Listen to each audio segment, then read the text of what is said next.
Jenn, welcome to the show. Thank you. I'm so excited to be here. Jenn is joining us at 42 to share her story. But before we do that, Jenn, will you tell us a little bit about yourself? I just turned 42 actually. So just had my birthday a couple days ago. I am a mom of three. My son is almost 20. My first daughter, she's 16. And then we just had a baby. She's just 2.5 months old. I've been married for 20 years. Oh, That's a question that I've gotten a lot actually is this a second marriage? so your youngest at the time, almost a year ago, was 16, I guess 15 Yeah. at the time. Yeah. So how did it start? So I guess we should go back clear to when I first had my kids. So Okay. we got married. I was 20.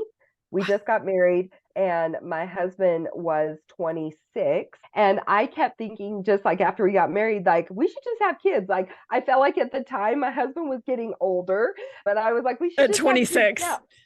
Right. I know. I know. Like I said, for me to even say that out loud now, I'm like, oh my goodness. But that was my mindset back then. And so we'd been married for 2 months, and I decided, like, we're going to go off birth control and we're just going to see what happens. And so that's what we did.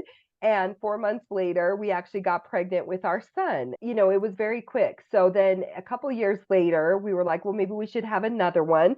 So we decided to go off birth control. This time it took us like over a year to get pregnant. I'm not really sure what happened there. We just thought like it will happen when it happens. We got pregnant with our Harley, and then about a year later, I was like, well, it took us a year to get pregnant because we wanted to have like 3 or 4 kids. And so a year after we had her, I was like, well, it took us a year to get pregnant with her. So maybe if I go off birth control now, it will take us a year. We'll go from there, right? Mhm. And so about a year later, we did get pregnant with a third. And unfortunately, we did have Mm. a miscarriage with that one. And I was almost 16 weeks along, and it was traumatizing. Yeah. Like, it was probably one of the most traumatic things that has ever happened. I was very devastated. Do you know what happened? No, so that's the crazy thing. When I think back to that time, Mhm. we missed our appointment at 12 weeks. I can't remember what we were doing in life. A few weeks later, my body went into labor. I know it was because the baby was already gone. So Mhm. my body was just doing its natural process. Mhm. But I woke up that morning, everything was normal. My husband was downstairs with the kids, and I was just like bleeding. We rushed to the doctor, and there wasn't a heartbeat and stuff. And then I actually ended up giving birth there at the doctor's office. I started having Wow. contractions, but there wasn't any testing done. I was very upset how the whole thing was handled. I really have no idea why it happened. That's tough. Right. Yeah, it was very tough actually. And then about a year later, we got pregnant again. And that one just was very short. So I don't even think I was like 8 weeks along when my body got rid of that one as well. It was devastating to have two children already and then to have these miscarriages, just very unexplained. So after that, we did all sorts of testing. They put me on Clomid. It was awful. Like the side uh, effects. yes, like I was not a nice person. It was awful. I was on it for about 6 months, and at that 6 month mark, I was like, okay, either I need to just go off of this or we're going to end up getting divorced because I was out of my mind. I was not myself and I didn't feel right. But with all the testing that they did, basically my body was not ovulating for whatever reason. So obviously it had because I was pregnant 4 times, but for whatever reason, I was no longer ovulating. And so we did test after test after test, and month after month, there was no ovulation happening. So just very unexplained. My doctor just said, for whatever reason, your body is not responding. Unless something changes, your chances of getting pregnant are slim to none. For the next 5 years, we were definitely still trying. Mhm. I was still tracking our periods like we do when we're trying to get pregnant. And so was guessing when I thought I would be ovulating, and it just never happened. And so I'm like, we just need to be grateful with the kids we have. That's kind of where my mindset was. Our daughter Mhm. is 7, my son is 10. And I just feel like our family is complete. Like, this is what we've been given, and I'm just going to choose to be good with it. My husband will tell you that I thought we were supposed to have more, but I was completely good with where we were. And I had completely 100% accepted that we were going to have grandkids, and that was great. At what Yeah. age was this kind of all unfolding? I was 33, Mhm. 34, right at my birthday. So, right about this exact time, I thought I had a period in December. If you do the math, I did not have a period in December. So, I'm not really sure how we missed that. But when you're not trying or tracking, I guess I just missed it. But we went through all of December. And here's the crazy thing is there were things that happened in December that I was just a little off. Like, there were things that were happening that were not a big deal that I found myself getting upset about, like little things. And I'm going to tell this on me because it was just stupid. My husband brought home a salad that I wanted from a restaurant that was wrong. And I was so upset about it. I was like, what is my deal? I'm really good at helping myself through things, like walking myself through things and getting back to my normal state of mind. I can't even explain what was happening. It was just so weird. I started thinking maybe I'm going through menopause. Maybe that's what's happening. Like, maybe I'm going through menopause. I feel weird. I feel off. Like, just my whole mindset was just in a really weird place. I had worked really hard on where my body was. So for a long time, I didn't exercise or really be mindful about like what I put into my body as far as food and stuff goes. And for the last few years, I had worked really super hard. I was working out 4 to 5 times a week. I was in really good shape. And then I was being really mindful about the foods that I was eating because I was just trying to be overall a healthier person. I've worked really hard on my mindset, and then I was working really hard on me physically. And I believe wholeheartedly now it's the reason I got pregnant. I really believe what I had done physically reset my body, just started working again. Yeah. I really believe like that's why we got pregnant. We went through December last year with me being weird and not being able to explain what was happening. January comes and I was in Nashville for an event that I went to for Mary Kay. And there was just a couple weird things that happened. Number one was I went to put my skirt on and it was not fitting right. I was really poochy and I was like, what have I been eating? I have not had this pooch for a while. Then we went out in Nashville, did some karaoke bars and stuff, super fun. And the next morning, I woke up and I literally felt like I got hit by a bus. Like, I should not have felt like that. It was just so weird. And I had no energy and I did not even know what was happening. I remember waking up that morning and I don't know if it was God or if it was just my intuition or what it was, but all of a sudden, a little voice in my head said, "You are pregnant." And I was like, no, no, no. And then all of a sudden, my brain started going, when was my last period? And then I went into panic mode, going through this. It's funny because me and my husband joke every time, like, I would have a period, like, we call it all sorts of names, like Aunt Flo is in town and all the things. So we usually have banter every time that time of the month. So I'm going through my messages frantically, trying to find that conversation that happened in December, and I can't find it anywhere. And I was like, wait a, what is happening? Like, how would I just not know that I missed a period? I know I had one. So then I was like, did I have one? And I was honestly just in such limbo. And so for the rest of that event, for the next 2 days, I really was kind of in such a somber place in my head. And I didn't mention it to anyone. So my husband picks me up from Idaho Falls, which is a very small airport. He picks me up at like 10 o'clock at night. I don't say one word to him about it, but I made up this really weird thing. I needed to go get this dip for chips that I had at Walmart. So I was like, can you just take me to Walmart so I can go get this? I'm like really craving it, which I wasn't. And then I asked him to drop me off at the front and I will just run in and grab it. I run in, grab this dip, and then I also grab like 5 pregnancy tests. Okay. Mhm. We get home, it's like 11 p.m. at night. In my head, I'm thinking, okay, I'm going to take this pregnancy test. It's super late at night. It's going to be diluted, so it's going to be negative. I take it, and when you're looking at a pregnancy test that has the little tester one that goes across, and then it tells you like if you have two lines or whatever. And the tester one did not even get all the way across, and it was just like, bam, Positive. very pregnant, very positive. I was so shocked. I don't even know how I felt. I didn't tell my husband for a couple days. I needed to process. I ended up like getting in the bathtub that night. And mind you, it's like 11:30 at night. My husband was like, "What are you doing?"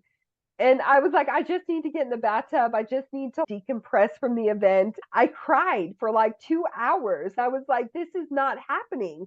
I am 41 years old. I'm sure the stories of the women who are just ecstatic about being pregnant in their 40s. And was not.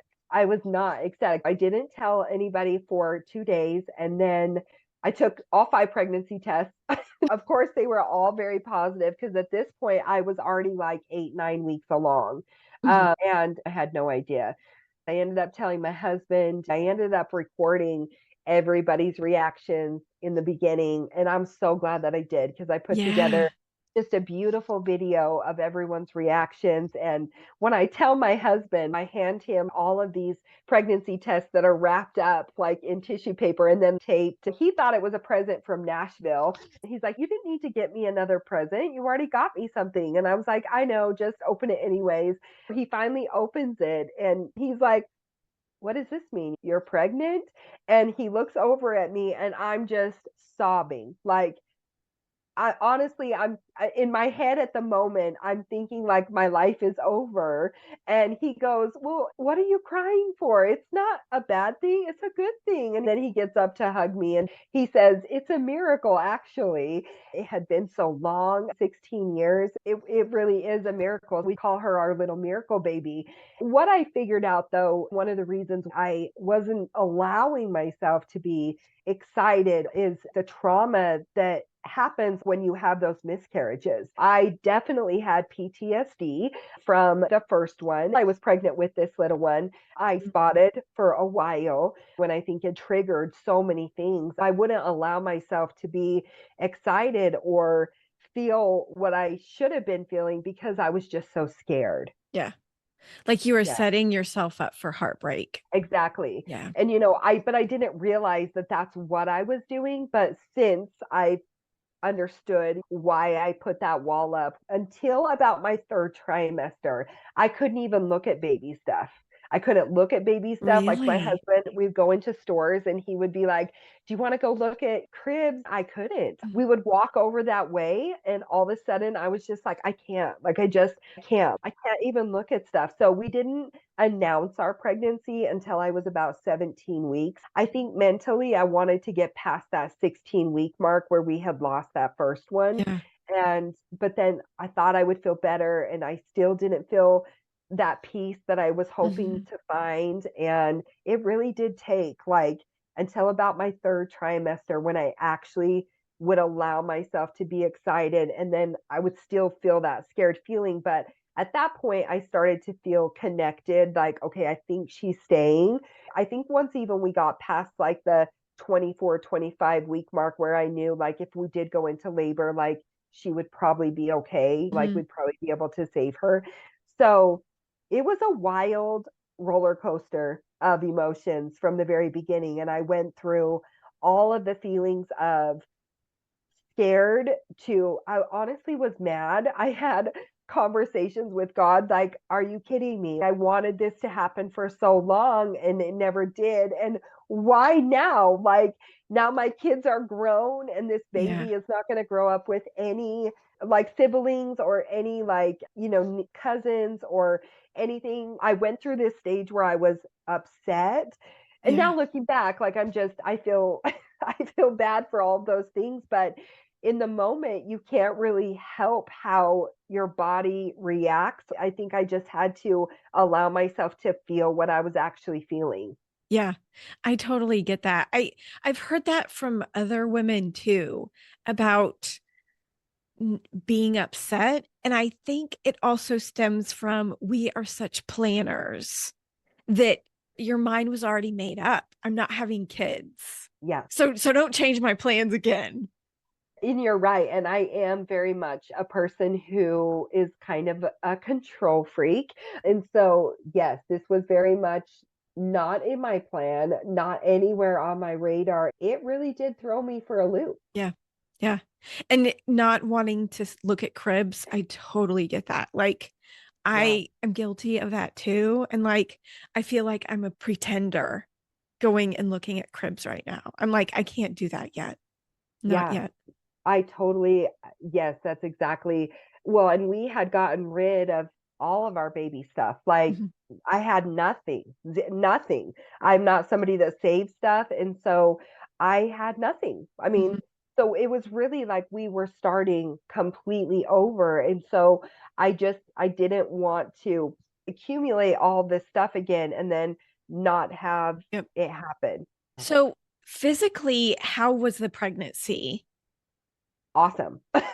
It was awesome. I attribute so much of how well my body did because I was so nervous. Like now I'm 41. When I had a baby last time, I was 25. That is such a big difference. I was 22 and 25 when I had my kids.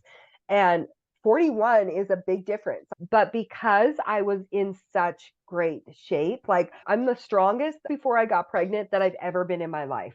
There's a question on your outline that says if you could give yourself or anyone else any advice, Mhm, have your body physically ready for that, because mhm, I really do believe it's why my pregnancy was so great. I watch these 20-year-olds that they struggle so much through their pregnancy and I'm like, what is the deal?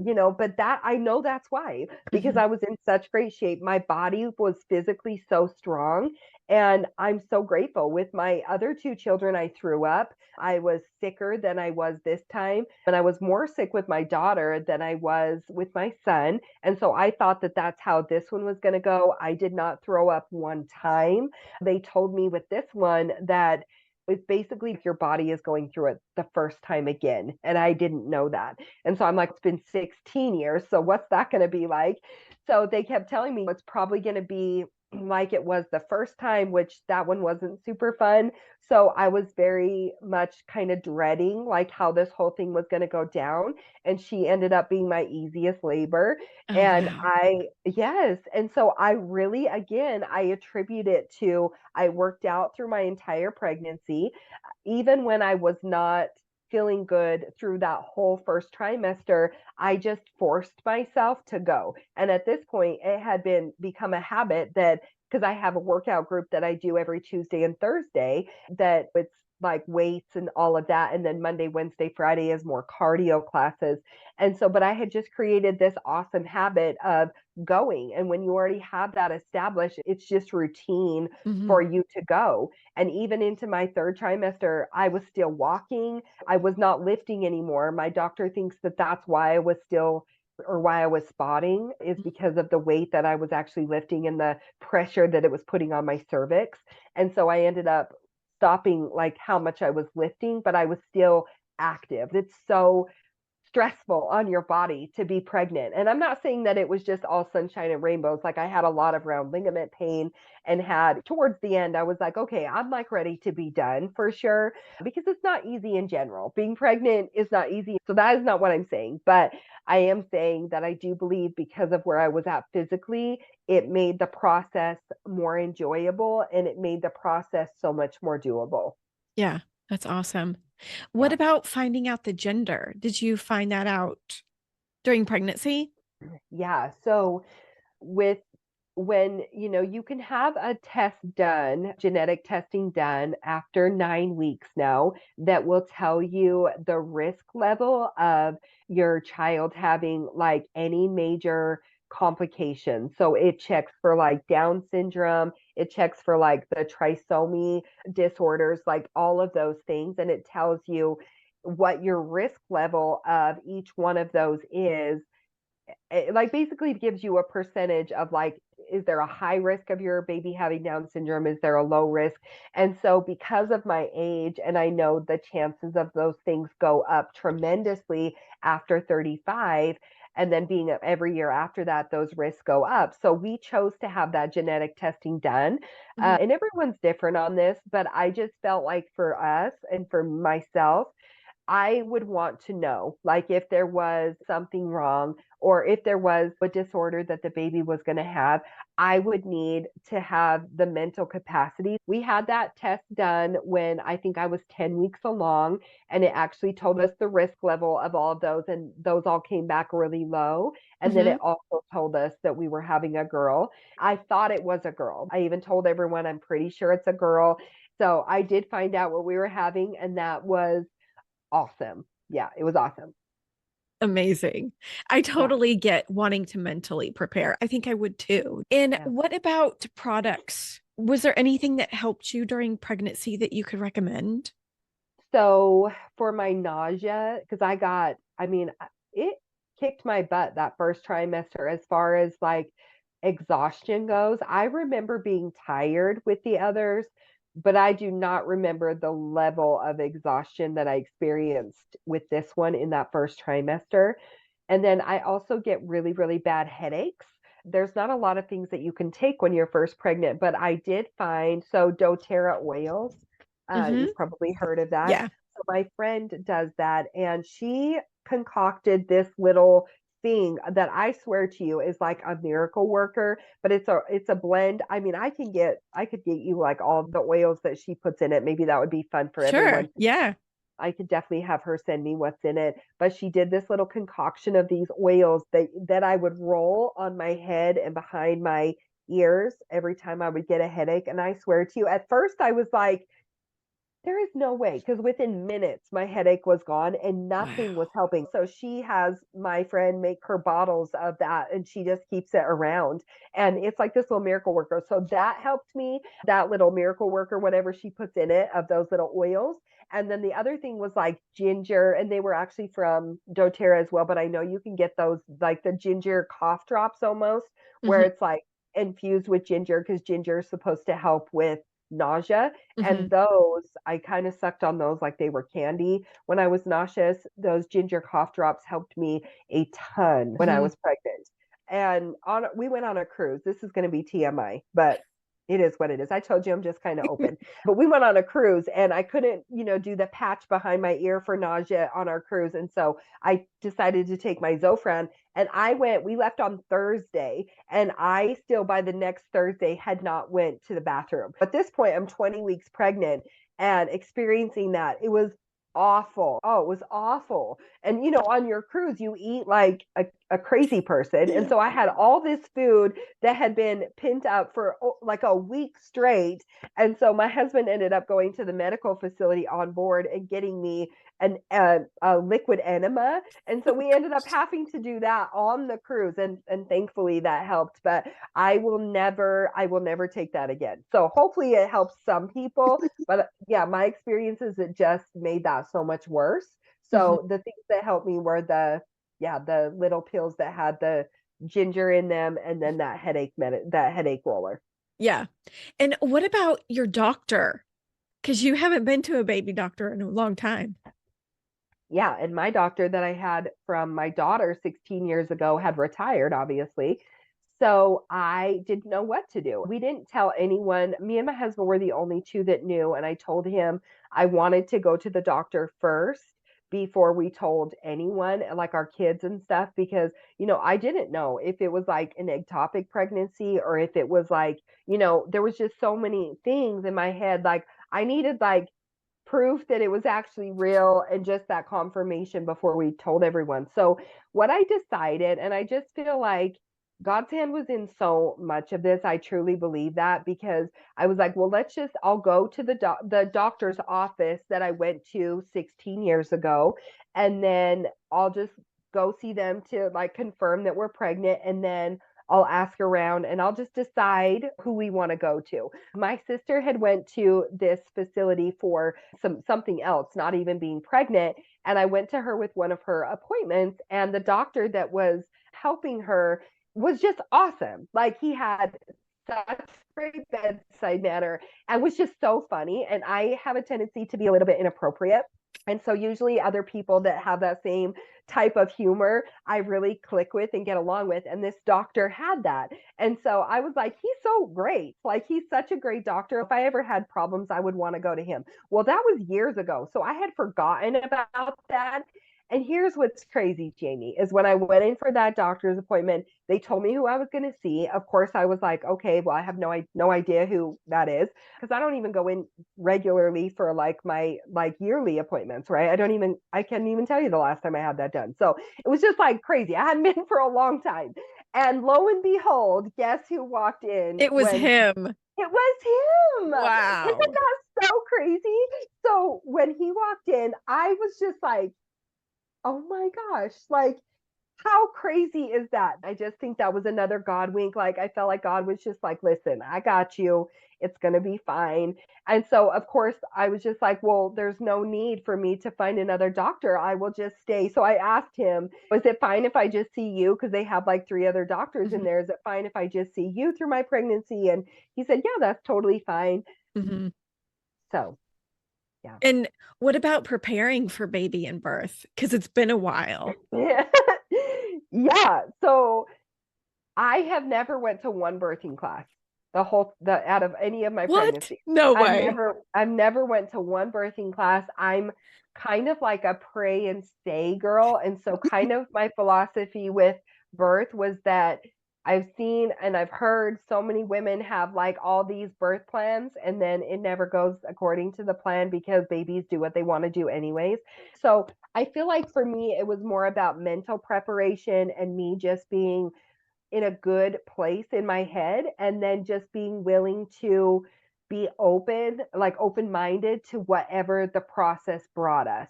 Like, Just whatever the process brought us. And I feel like it served me so well.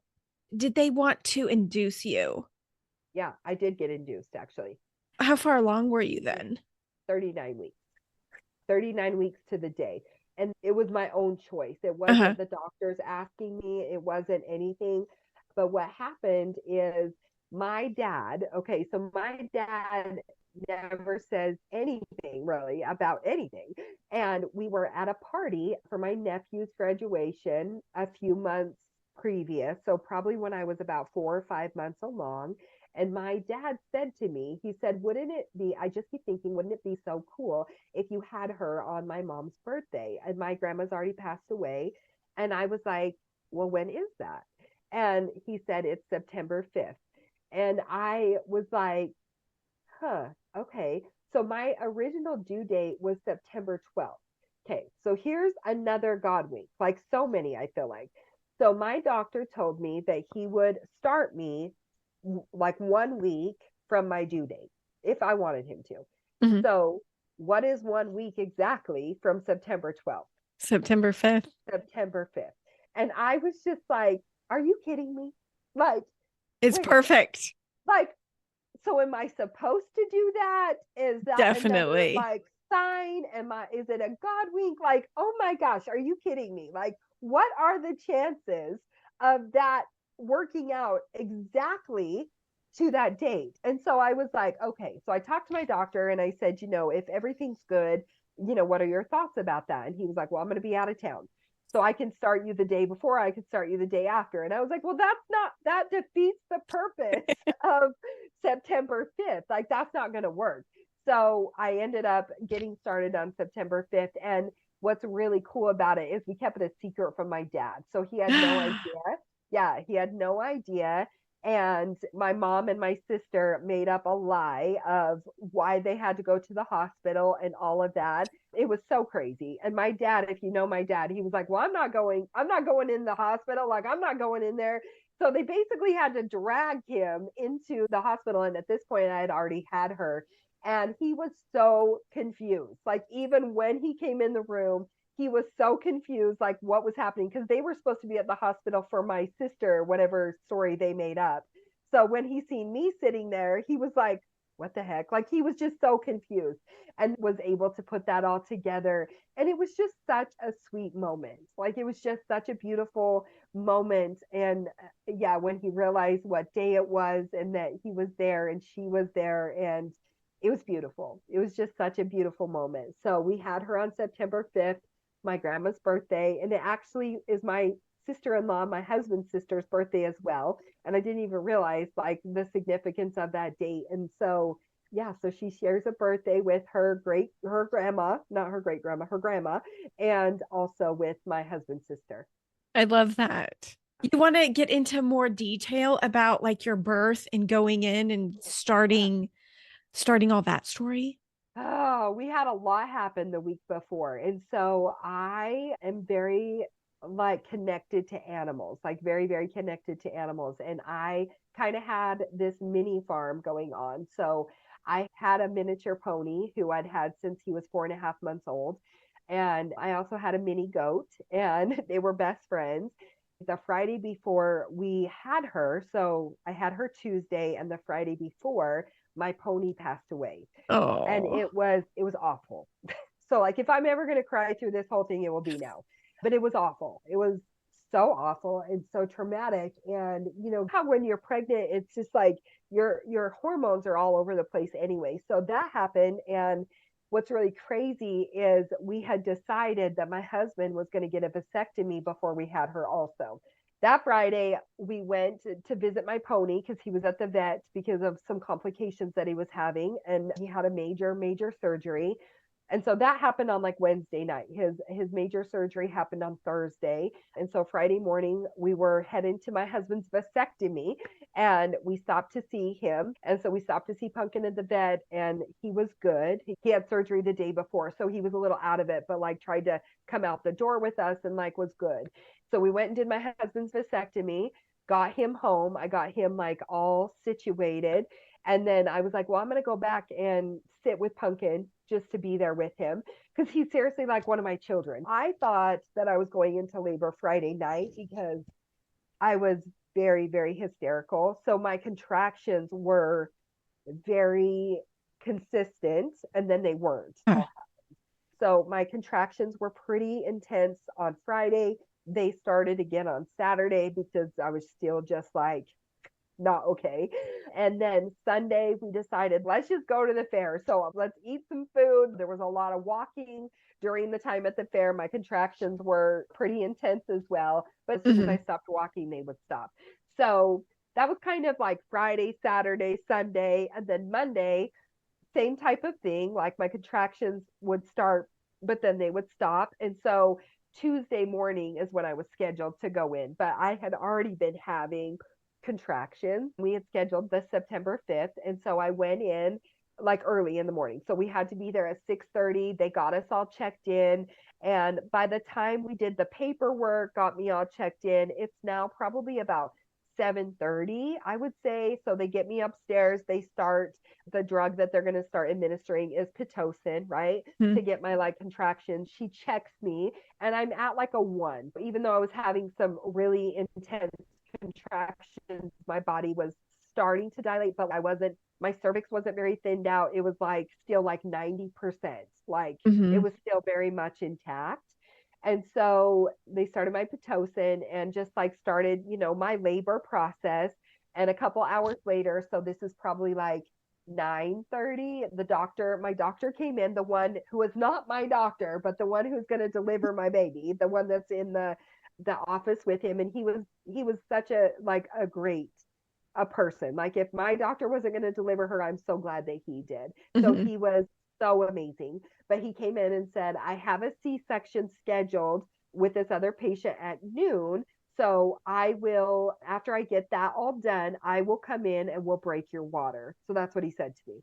And I was a little bummed because I was like, oh, I was really hoping we would have her before then. But he was just like, we'll come in and break your water. So I said, okay, that's totally fine. So I had just prepared that, we probably won't have her till late afternoon. So that was the thought process. So every hour, my nurse, she would come in and kind of like help me rotate like different positions. So just helps your body labor better. Mhm. And so that's what we did. And about 10:30 or 11, somewhere right in there, I ended up getting my epidural because my contractions were coming like pretty intense. And when you have Pitocin, it amplifies like your Yep. contractions, so it makes them harder. And so, yeah, by about 10:30, 11, I was like, okay, I think I'm over it. Like, I think I'm good. So they came in, gave me my epidural, and it's very fast acting. So she checks me again, and I'm at like a 2 and a 3, but still, like, I really still wasn't very effaced. Like, my cervix was still really thick. So I said, okay, so we'll just keep doing what we're doing. And so I took a nap, and my sister that kept praying for me to be pregnant, she was in there with me as well. So at 1:30, she came back in to help me roll over or move to a new position. And when she did this, she goes to lay me back, my water breaks. So my water has never broke on its own with the other ones. It just broke, and you could hear it. It was like it was a big splash. So my husband was like, "Wow, okay." So I heard that as well. And so my nurse said, "Okay, so let's get you all cleaned up." So she takes the bedding that's underneath me because now it's soaking wet, and she's like, "Let's get you all cleaned up." So she removes the bedding, removes all the things that are under me, and that takes a little bit. That takes probably like 10 minutes or so. So at this time, it's probably about 145, I would say 150, somewhere in there. And I said, "So are you going to check me again?" And she said, "Yeah, I just want to get all this cleaned up and then I'll check you again." And I said, "Okay, well, I'm feeling a lot of pressure, like a lot of pressure." And she was like, "Okay, let me hurry and get this cleaned up and then I'll check you." So at this time, it's about 155. All right, so about 155. So she checks me, and like I said, it's about 155. And she goes, "Oh, and we're having a baby." It's like your baby's head is literally like right there. And so of course I'm like, I told you. And even before, when with my daughter that's 16, I went from a 3 to a 10 very quickly, like very quickly. Wow. And so I had mentioned that to my nurse. I had said, just so you know, I had went from a 3 to a 10 very quickly with that. And she's like, "Well, that was 16 years ago." And I'm like, you're right. Like, so I have no idea. I have no idea how my body is going to do. And that's exactly what happened again. I went from like between a 2 and a 3 to a 10 just very, very quick. And the baby's head was right there. And she goes, "Okay, so what I need to do is just cross your ankles and hold your thighs together." And I was like, "Okay, so is my doctor coming? Because he's still in his C-section." And she said, "He's not done. He's not done with your C-section, with that C-section." And I was like, "So are you delivering my baby? What is happening?" And she's like, "I can't. I don't want to because it's a lot more paperwork on my end." Oh, She poor said, her. "I know, right?" So I was like, "Okay." So, in my head, I'm just like, we're just going to stay calm because I've mentally prepared for things not to go how I thought they were going to go. Hmm. She said there is a on-call doctor here at the hospital, and there's also a midwife. So I've got calls into both of those. So she called, told the doctors, like, we're having a baby now. And at this time, it's about 2:05. Okay. So it's about 2:05. She's got the call into like these other doctors. So we're kind of just like waiting for this other doctor to come in. And at this point, I'm literally like kind of just having to hold her in because like my body is like ready to just push her out. And then about 2:06, I would say probably right around there, my doctor came running in the room. So he finished the C-section and came running into the room, and I was so grateful. And he was like, "Okay, so I made it." And so he looks down there and he's like, "Oh yeah, like her head is like right there." So he's like putting his gloves on, doing his stuff, and we had her at 2:12. Oh my So gosh. my sister videoed it from like up here, so you can see like my legs, but you can't see like from that angle. But if you watch the video, like I was pushing so hard, like my amniotic fluid like shot out and shot the doctor like literally in the face, and like kind of got the nurse, kind of got my husband. It was kind of just like this big like yeah, this big explosion that happened. And I think I maybe pushed 3 times. He had me push like very small pushes. And my nurse was great. She was breathing with me, counting from 1 to 10, like when I was pushing. And yeah, out she came and just crying. And I cried. It was like such a beautiful moment. And it was just very, very fast. Yeah, Amazing. yeah, it was great. And was there anything important to you after birth, skin to skin or anything like that? Yeah, skin to skin was important to me. So and I wanted to know if she had hair. So she came out with like black hair. And so I did skin to skin for about 45 minutes with her. And that was really awesome that we were able to do that. So then they clamped the cord and my husband was able to cut that. But also, like so the baby came out very fast, but I think it was an anterior placenta. So it was really high. My Hmm. placenta was really high and it was also on the outside. And so it also kind of made it hard in the beginning to hear the baby because it had to go through the placenta. Does that make sense? Uh-huh. Uh-huh. So sometimes the placenta's in the back, but then mine was in the front. So Hmm. yeah, so and the placenta was also really, really high. So the baby came out really fast, but my placenta didn't. And I will tell you, I'm really glad that I did have an epidural for this whole part because he had to like knead my stomach like pretty forcefully. And he worked on my stomach for the whole 45 minutes. Like, so it got to the point where he was like, if I can't get this to come out, like I'm gonna have to actually like go up there and like get it. And Whoa. he was like, yeah, he's like, if that's the case, like you're probably gonna. I think my sister said you're probably gonna want to push your button again for your epidural, like another dose of your epidural if he has to do that. And he was like, yeah, I would push my button too, like if that's what I have to do. But I'd never heard of that. He just kept like working on it, and he actually was able to get it all out. So that was a beautiful blessing that he didn't have to go up there and get it. But the whole time he did that, I just did skin to skin with baby. Hmm. And then once they got that done, then I had them take the baby and they, got her all cleaned up. Because when you do skin to skin right after, they don't clean the baby up. They just put them right on you and you just sit there with baby. And then as when you're ready, then they take them and kind of get them all cleaned up and do what they need to do and check her for all of her things that they do.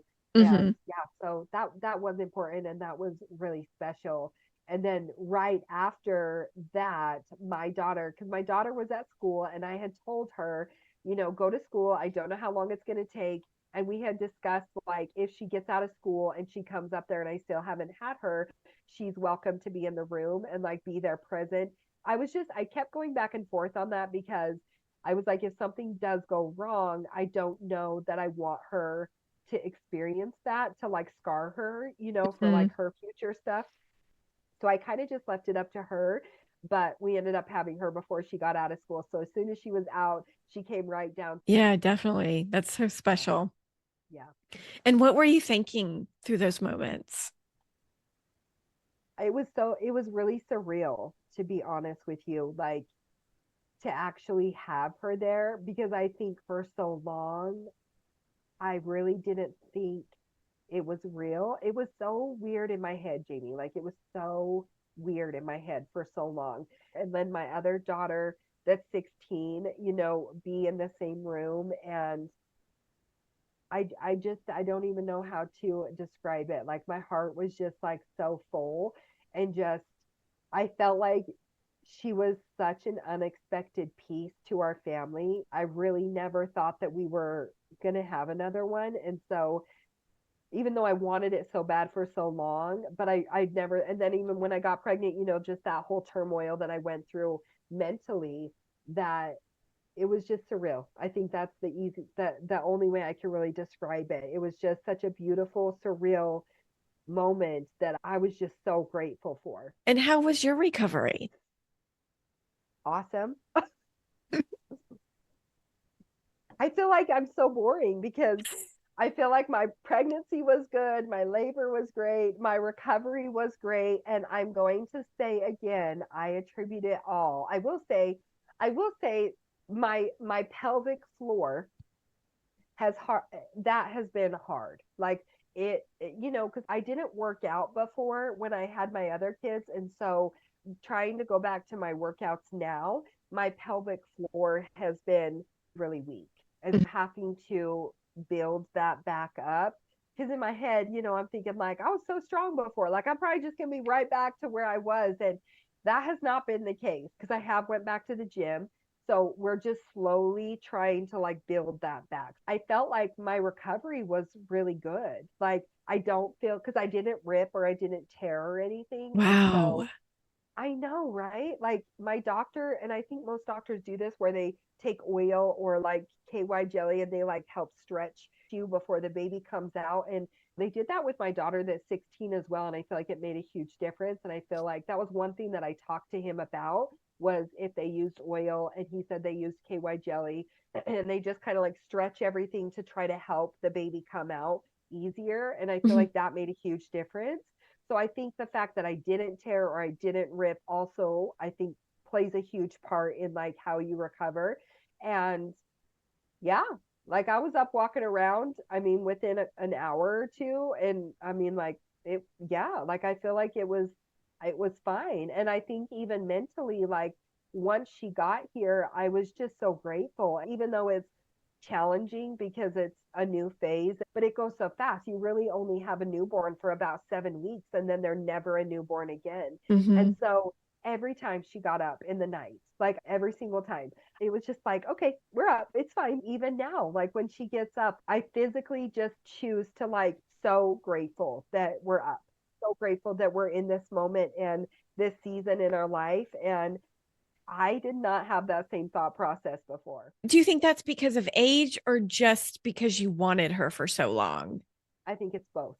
Yeah. I really do. And maybe there are some women who in their 20s are fully able to grasp that whole thing.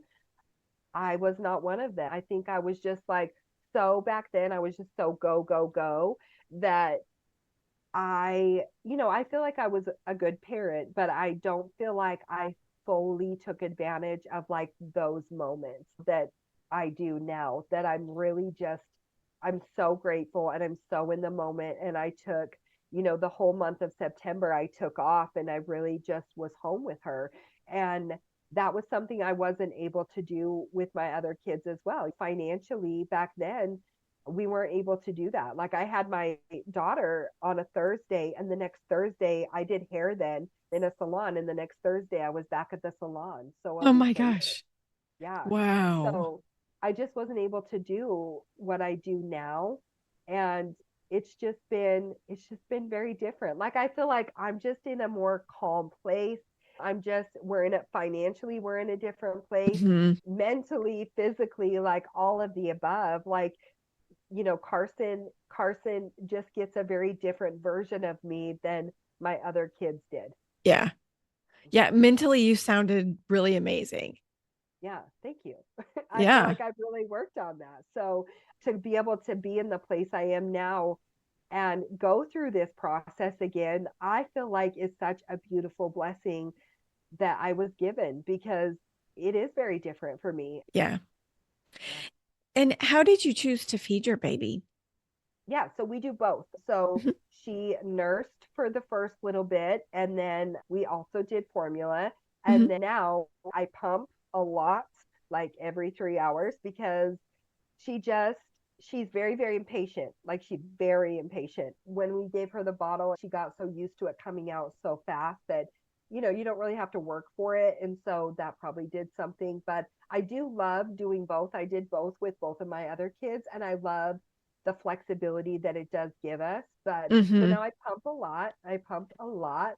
And so we do both. And then every once in a while she will nurse, but it's like not very often because she just has meltdowns.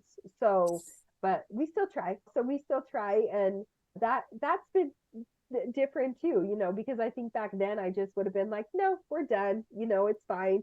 But now I'm just like, I have the patience where she can have her little meltdowns or whatever. And I just talk to her and we're fine. And it just is what it is. So if she will, then I nurse her. And if she won't, then I just go get a bottle. And I'm just trying to enjoy like every phase of like what it is that we're doing.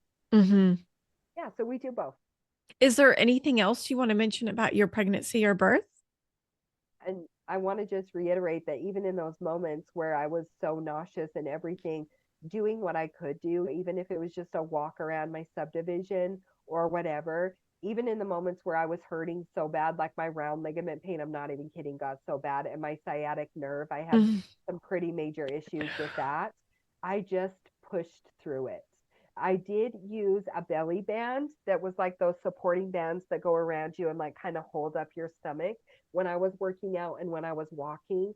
And that did help. That Hmm. did help. If anybody struggles with that, I would suggest that, like the belly band, Hmm. because that really did help. So, but I really just think that physical activity made it was a game changer for my pregnancy, my birth, my recovery, for all of the things. Yeah, that's Yeah. great. Yeah. And do you have more plans to have kids in your 40s? So I don't. I mean, because where Oh, we yeah, because had, your husband had a vasectomy. yeah, so we chose to do that. And here's what's kind of funny is the day that we had her, I looked at my husband and I was like, maybe we should have just maybe had one more, tried for one more.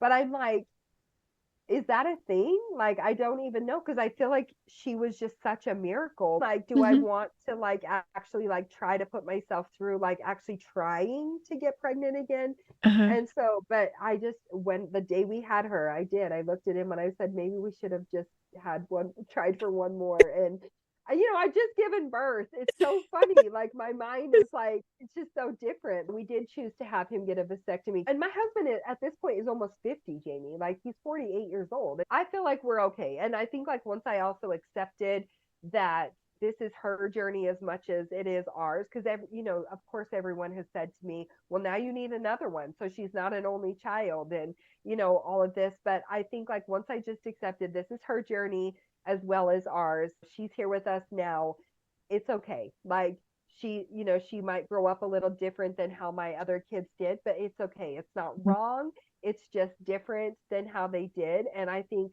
that just gave me peace of mind. So no, we're not planning to have any more. Perfect. Yeah.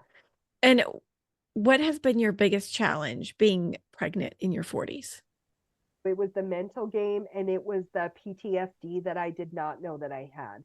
It was hard. That trauma that I didn't know that I had that got triggered, when I found out I was pregnant, because I mean, and I wish I could tell you it went away, but it didn't. Like throughout my entire pregnancy, every every single time, without a doubt, like every time I would go to the bathroom, I thought there was going to be blood, like I know. every single time I went. And Hmm. that was awful. You know what I mean? Like just Yeah. having that turmoil of like that and just all the triggers of like everything that happened with those miscarriages and stuff. I would say hands down that was the hardest part, was Hmm. just the mental game, and my head was not allowing myself to like be connected. I had this major guard up, just this major wall that it just took a long time, and it eventually did come down, but it did not come down for a long time. Like so probably around 30, 37, 38 weeks, I would say that's when it maybe came down, and I felt connected to her, like because I could feel her moving and everything, but it was still just so hard, Yeah. because I just was, and I know it was just that I was so scared that Hmm. she wasn't going to stay still, Yeah. so that for sure was the hardest part. Mm, I feel that definitely. Yeah. Is there anything you'd recommend that would help prepare someone for pregnancy and birth over 40? What are you doing to make sure that your bucket is filled? Because in my profession, I work with a lot of women who they give and give and give and give and give, and you cannot give from an empty cup. So Mhm. being a mother, it takes so much from you, and having a brand new baby again, you forget you are their sole support, right? Like they rely on you for everything. And that in itself is a whole nother level, right? Just to have one person depend solely on you. And so if you're not taking the time for yourself, like I just feel like now more than ever, it's so important. So like those little things, what's sad too, though, is a lot of the women that I work with and I coach and I mentor, when I ask them, tell me 5 things that fill your bucket, tell me 5 things that bring you joy. There are so many women that cannot do that. I believe it. And so every day I make sure that I do something for me. I like to get ready. I like to put on my makeup. I like to do my hair. And it makes me feel better. It makes Hmm. me feel better. And that is so important. So the people around me are getting the best version of myself. Hmm. I love that. That's perfect. And what advice would you give yourself when you were pregnant if you could go back? I had an affirmation on my mirror the entire time that I was pregnant that said, God brought you to it, so he's going to get you both through it healthy.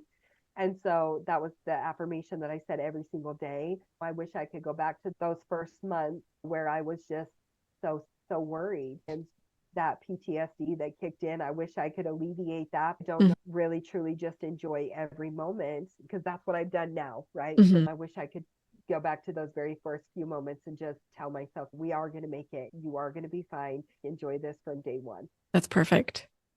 And what would you tell those other women over 40 who are trying to conceive?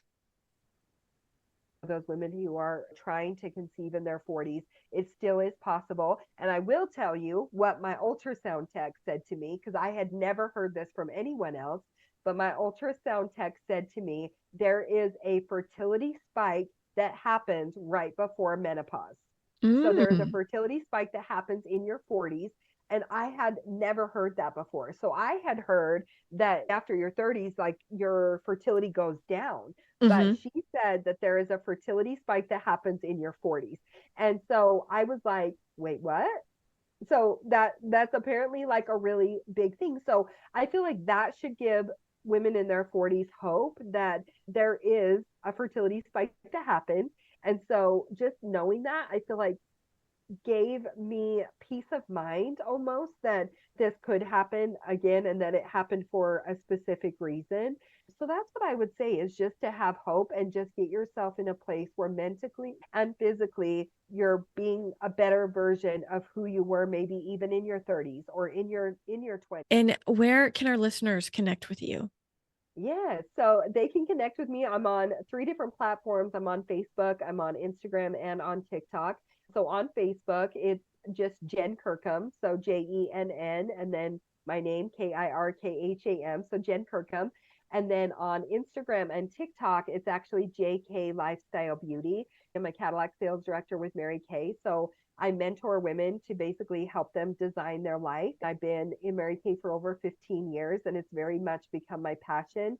So I help them find skincare and color products that are best suited for them, or whether that's, in more of a way for building a business from the ground up. Mary Kay was probably one of the best things that could have ever happened to me, just for the personal growth in itself. Like I always say, if I had to give everything back, I had to give the cars back that I've earned. I've earned 9 cars. Get the cars back, the diamonds, the financial part, but I got to keep who I am today. I would do it all over again in a heartbeat, because that is everything to me. And now, knowing what I know now, and having, this beautiful little miracle, and having a business that is sustainable, that I have been able to take the time off that I've wanted to really be present with her, Mhm. is just everything to me. Yeah. That's amazing. Congratulations.